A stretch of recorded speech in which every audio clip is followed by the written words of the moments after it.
गीतिका और अखिल के बीच थोड़ी देर तक शांति बनी रही। दोनों ने एक दूसरे से कुछ नहीं कहा। फिर गीतिका ने सरप्राइज होकर अखिल से पूछा, ऐसे क्यों बोल रहे हो अखिल? वाई कांट यू से yes? Geetika, I am so sorry, पर अचानक से इतना सोच नहीं पा रहा हूं मैं। शादी का डिसीजन, वो भी इतनी जल्दी। पर मैं शादी करने के लिए कहां कह रही हूं अखिल? बस प्रपोज किया। शादी तो ऑब्वियसली हम बाद में ही करेंगे। फिर भी गीतिका, क्या प्रॉब्लम है? तुम श्योर नहीं हो क्या मुझे लेकर? हम टाइम पास के लिए डेट कर रहे हैं क्या? नहीं गीतिका, ऐसी बात नहीं है। तुम कहां की बात कहां ले जा रही हो? साफ साफ यही तो कह रहे हो तुम। मुझे लगता था तुम सीरियस हो इस रिलेशनशिप को लेकर। मैं सीरियस हूं, सच्ची हूं। एंड सॉरी मैंने ऐसे रिएक्ट किया, पर तुमने अचानक से ऐसे प्रपोज किया। I was not ready for that. Akhil तुम अच्छा सुनो गीतिका, मैं थोड़ी देर भी यहां बैठा तो शायद हमारा झगड़ा हो जाएगा। मैं अभी यहां से जाता हूं, तुम ज्यादा स्ट्रेस मत लेना। तुम भाग रहे हो, पीछा छुड़ा रहे हो मुझसे। जाओ। गीतिका, आई एम सो सॉरी, पर मुझे अभी इस बारे में बात नहीं करनी। इतना कहकर अखिल वहां से चला गया। अखिल के निकलते ही गीतिका जो आंसू रोक के बैठी थी, उसकी आंखों से वो बाहर आने लगे। सान्या अपने रूम से बाहर आई, गीतिका के पास बैठी और उसको गले से लगा लिया। गीतिका ने कहा, तूने सुना ना उसने क्या बोला? वो ऐसा कैसे बोल सकता है यार? मेरी रिंग एक्सेप्ट नहीं करी, प्रपोजल एक्सेप्ट नहीं करा। वो श्योर है ही नहीं तो मेरे साथ है क्यों? गीतिका, मुझे नहीं पता उसने ऐसा क्यों बोला, पर ऐसा नहीं हो सकता कि वो तेरे लिए श्योर ना हो। मेरी बेइज्जती हो गई ना यार। क्या डिनर प्लान किया था, क्या सोच रही थी, एकदम ये हालात बदल दिया अखिल ने।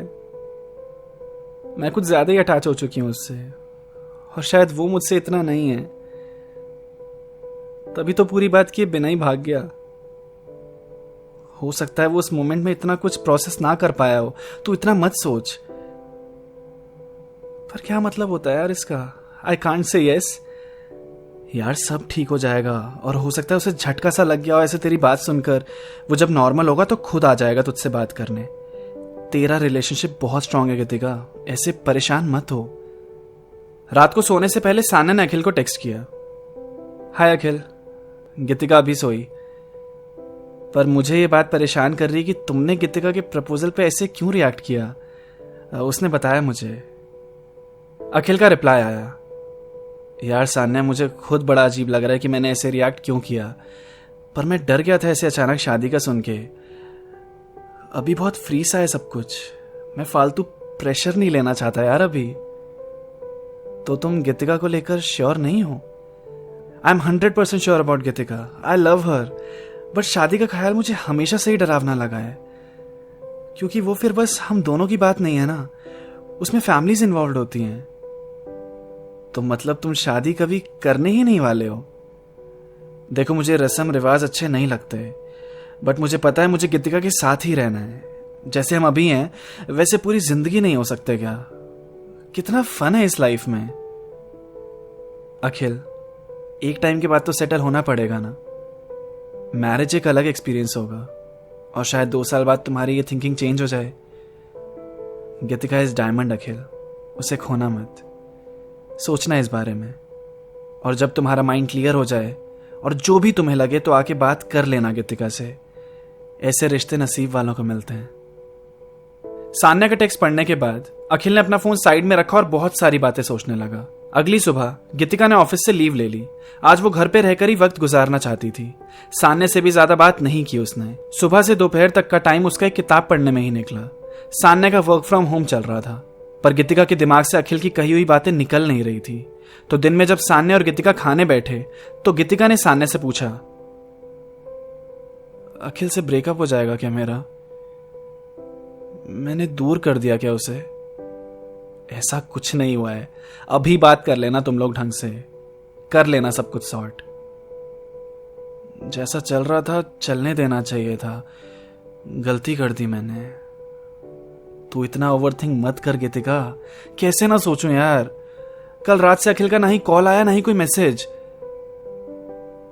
सान्या ने मन में सोचा, अखिल को वैसे भी दिन में तो कॉल करना चाहिए था, एक बार पूछता तो गीतिका के बारे में। पर सान्या ने गीतिका से कहा, तू स्ट्रेस मत ले गीतिका, सब पहले जैसा हो जाएगा, सब ठीक हो जाएगा। शाम हुई और गीतिका ने अपने रूम में बैठे बैठे ही पूरा दिन बिता दिया। 8 बज रहे थे, घर की बेल बजी। गीतिका दरवाजा खोलने के लिए उठी नहीं। फिर एक और बेल बजी। सान्या को ही अपना काम छोड़कर उठकर जाना पड़ा। उसने दरवाजा खोला तो अखिल था बाहर। सान्या ने उसे देखकर स्माइल की और कहा, वो रूम में है, परेशान है काफी, देखो बात कर लो उससे। अखिल गीतिका के रूम में गया।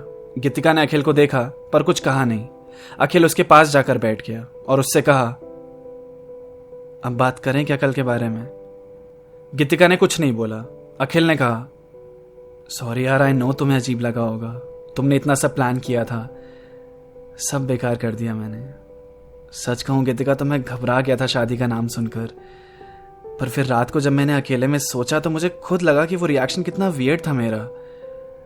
और सच्ची मैं तुम्हें लेकर 110% श्योर हूं, तुम परफेक्ट हो मेरे लिए।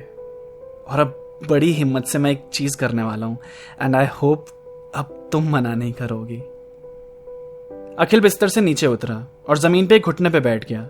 अपनी पॉकेट से उसने रिंग निकाली और कहा, Geetika Sahani, will you be my अर्धांगिनी? गीतिका स्माइल करती ही कि इतना सुनकर गुस्सा सी हो गई और उसने जवाब दिया, ढंग से करना है तो करो, इस प्रपोजल पे हाँ नहीं बोल रही मैं।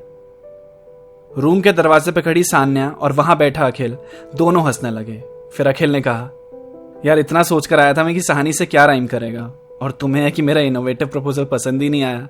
चलो कोई नहीं, let me try once again. Geetika Sahani, will you marry me? अरे वाह, ये भी राइम कर गया। सान्या ने हंसते हुए कहा, अब गीतिका ज्यादा भाव मत खा, बोल दे हाँ। गीतिका की आंखों में आंसू भर गए और उसने बोला,